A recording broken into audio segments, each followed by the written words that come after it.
অনেক বছর আগে এক গ্রামে ছিল এক নদী, যা গ্রামের লোকজনের কাছে ভীষণ পবিত্র মনে হতো।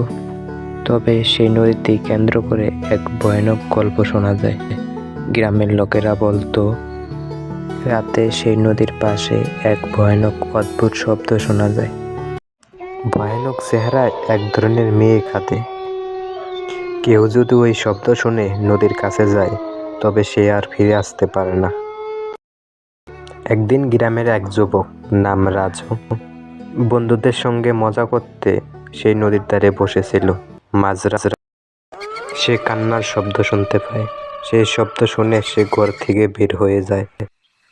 কিছু দূর যাওয়ার পর সে দেখতে পায় একটি মেয়ে, যার মুখ ঢাকা। সে নদীর তীরে বসে কাঁদছে। মেয়েটির দিকে রাজু এগিয়ে গেল। মেয়েটি ঘুরে তাকিয়ে তাকে বলল, তুমি কেন একা এখানে এসেছো?